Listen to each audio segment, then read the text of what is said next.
You are Locked On Texas Tech, your daily podcast on the Texas Tech Red Raiders. Part of the Locked On Podcast Network, your team every day. Great to be with you again on Locked On Texas Tech on the Locked On Podcast Network, your team every day, always free and available on YouTube or anywhere you get podcasts. With the only Chris Level, I'm Casey Cowan. Chris, great to be back with you, especially in these circumstances we're getting used to. Those circumstances meaning an addition to the Red Raider football roster, and one at a position of great importance, just great value in general for this show. We are a tight ends kind of podcast that comes in the form of Louisiana tight end, now Red Raider tight end, or set to be at least, Terrance Carter.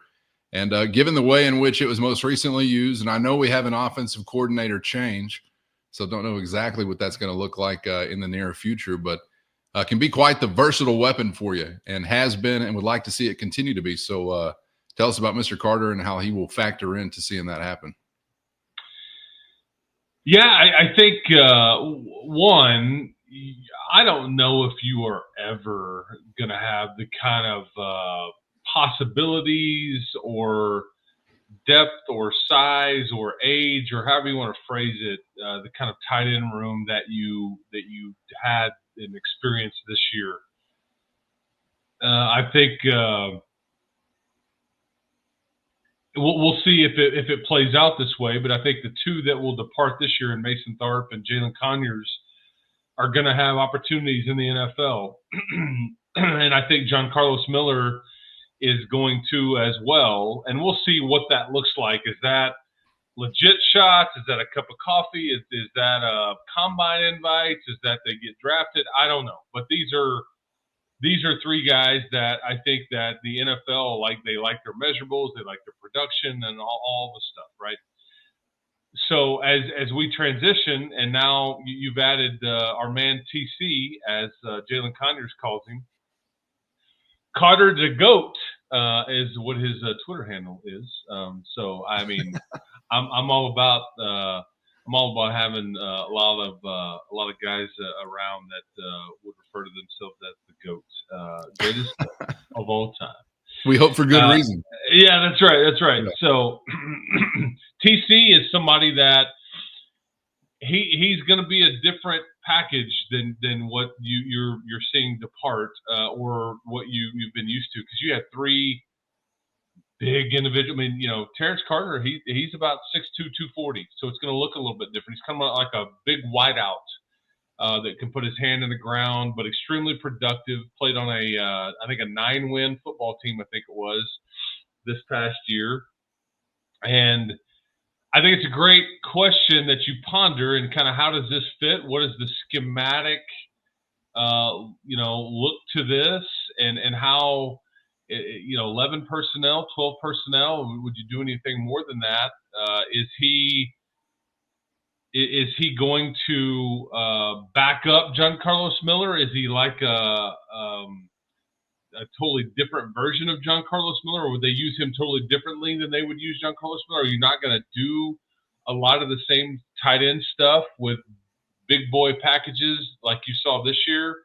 I don't know. Okay, so all that is fair to kind of wonder about. But this one was somebody that everybody wanted a piece of. Florida State thought they had him. Florida State is been very outspoken about being frustrated that he's not going to make a return visit, or make a visit, I guess it is. This came down to Texas Tech and Houston. And to quote Willie Fritz, I guess their budget was just a little bit bigger than ours right now. We would have liked to that was about Shield Wood. So I don't know. But it appears that he has chosen Texas Tech over the Cougs, and all that. But there was, Oklahoma State, Arizona, Arkansas. There was a lot of folks that wanted in the Terrance Carter business. Yeah, I'm thinking about him in the terms of how these other guys have been described, as far as expecting them to be impact guys, sort of at minimum, but starters, and falling into categories like that, depending upon the position. So it really had me curious as to how he would come in, specifically tied into the depth chart. Was John Carlos Miller a guy that they viewed as, somebody that they would see behind a starter, or could he be that starter? And it's not a full-time role, so for any of these guys. So a little tough to figure out, I guess, whenever you got so many guys potentially factoring in. But what do you think? First, today's episode brought to you by the College Football Playoff. It's that time of the year. The College Football Playoff is back. And with the newly expanded 12-team format, it's guaranteed to be bigger and better than ever, bringing you all the hard-hitting and high-flying excitement that you love. TNT sports coverage of the College Football Playoff begins December 21st, starting with the College Football Playoff kickoff show presented by AT&T at 11 a.m. Eastern. Leading into our first matchup, the SMU Mustangs battling the Penn State Nittany Lions at noon. Then the Clemson Tigers look to upset the Longhorns in a showdown at 4 p.m. Eastern. Don't miss a moment of the action. Watch the College Football Playoff presented by Allstate live on TNT, True TV, TBS, and Max. You know what's interesting about John Carlos Miller is that I wonder if we will remember back to the days when he was sent out there on third downs to rush the quarterback. Well, that you talked about tight end duties and what they're going to be asked to do also, and I wondered if Terrance Carter might play a little D end. Given what we've seen recently. No. Okay. No, and I don't. If things continue to go well in the portal, I don't think you will necessarily use John Carlos in that role anymore either. Yeah. I wouldn't rule it out. I mean, if they were to go like sign a second tight end in the portal, I would almost at that point be willing to tell you, like, man, they may be moving him over there, like permanently. Like if they see that's his future, and the money's at the end of the rainbow, or the pot of gold's at the end of the rainbow, and that's where they envision him like transitioning permanently. Then I guess we would change our conversation here. But short of that, I think this is your 1-2 punch at tight end next year. I think Trey Jackson, Jason Llewellyn, people like that kind of factor in there at some level. This is just going to be like, you always love having extra tight ends. If you employ this position, you love having extra ones because they are the ultimate hybrid.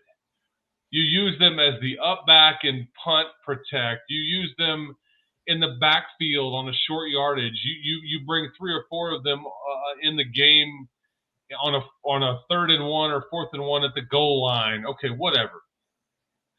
And they are an extra offensive lineman and all that. I just don't know when you get to 105 with your roster limit. Are you comfortable with having a 4th, 5th one?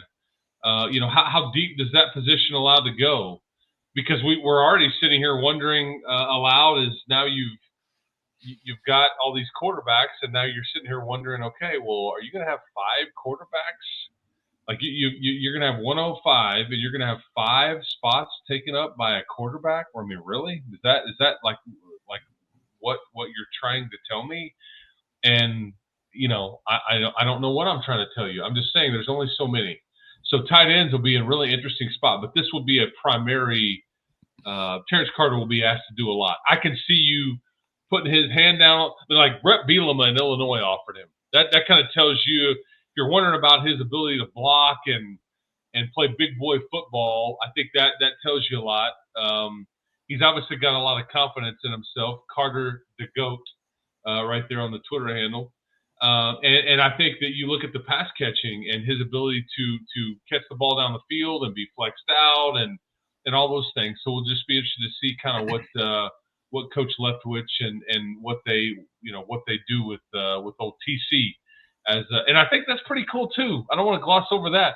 Pretty cool that like a guy that's only been on campus for like 8 or 9 months, like poured into handing the baton off. Like, dude, should have been here all along. I mean, Jalen Conyers, he talked about him in a media availability. It's like, yeah, man, I told him, it's like, dude, this is the best spot for you. This is, they have all this, and you'll get to do this and whatever. I think that's pretty slick. Yeah, I appreciate him making that hand. Go ahead and make a few more. I don't mind. You can continue to stay on the job for as long as you like.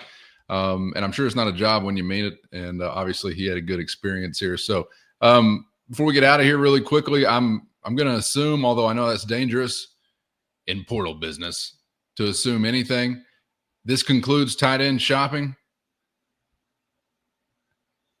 I mean, I think so. Like I said, if you were to sign a second one, that would tell me that something else in the position group has changed. Okay. I.e., you're doing something different there, or somebody got into the portal, or John Carlos Miller is going to spend a lot of time chasing after the quarterback and play defensive end, so we may need some more depth there. But short of anything like that, like a Llewellyn portal entry, a Trey Jackson portal entry, or one of those kinds of dynamics, I think this probably concludes your tight end shopping. All right. Yeah, but again, never say never. It can always change. It is portal season after all. All right. Yeah. Appreciate this extra bit of time, Chris, to discuss Terrance Carter. Oh, Terrance Carter. That's the only thing I can think of. Shout out to Clarence, Terrance, and the whole family. And we'll see you for the next one, man. Enjoyed it as always. Yes, and he wasn't going to Houston, people. I mean, come on. Like, what are we doing here? TC. Yeah, that's right. Just kicking Houston a little at the end of the conversation. Just kidding. Some extra time for that. Always got some extra time for that. Yeah, just jokes. It's just jokes. I appreciate you guys for joining us as well. Make sure you get subscribed on YouTube or anywhere you get podcasts so you miss nothing when the next one pops. And, of course, shout out to the everydayers, the Matador Mobsters, and the entire Locked On Texas Tech fam family. For Chris Level, I'm KC Cowan. We hope to see you back for the next round on Locked On Texas Tech.